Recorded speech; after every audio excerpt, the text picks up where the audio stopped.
Breaking down the G7 Ukraine edition. The G7 happened this weekend in Alberta, and President Zelenskyy was invited as a special guest alongside leaders from India, Brazil, Turkey, and the African Union. Day one, Canada delivered its largest ever military package to Ukraine. $2 billion in aid, including drones, helicopters, ammunition, and critical equipment, a $2.3 billion recovery loan funded by interest from Russian frozen assets, plus new sanctions targeting over 200 Shadow Fleet tankers and individuals helping Russia dodge restrictions. Other G7 countries then followed suit.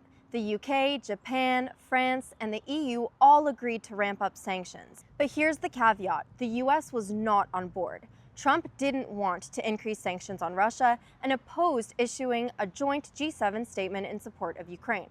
Then, day two rolls around, US President Donald Trump leaves the summit early, his meeting with Zelenskyy never happens, and on his way out, he openly questions why Russia wasn't at the table. Canada scrambled to adjust the agenda so that leaders could still meet with Trump, but Trump's early exit had already shifted the tone of the summit. So overall, was the G7 a win for Ukraine? Partly. Ukraine did receive more aid, stronger sanctions were placed on Russia, and Europe did step up.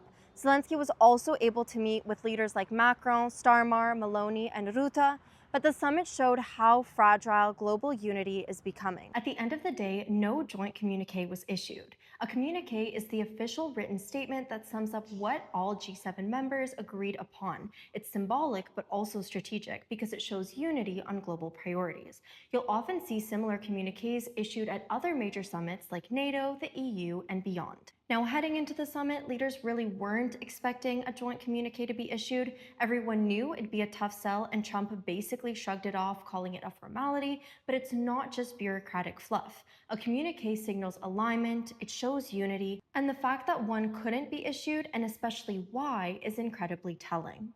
Nonetheless, several smaller joint statements did come out of the summit on critical minerals, artificial intelligence, migrant smuggling, and the crisis in the Middle East, including commitments on humanitarian aid and de-escalation.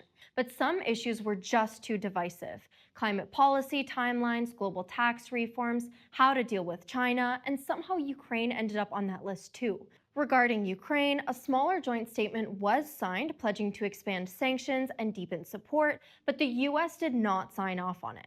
I don't know about you, but I'm so invested in seeing how this might impact a bigger alliance that happens to be meeting next week. A communiqué will be vital at the NATO Summit in The Hague. I'd love to know your thoughts, questions, comments, concerns. Drop them down below and stay tuned.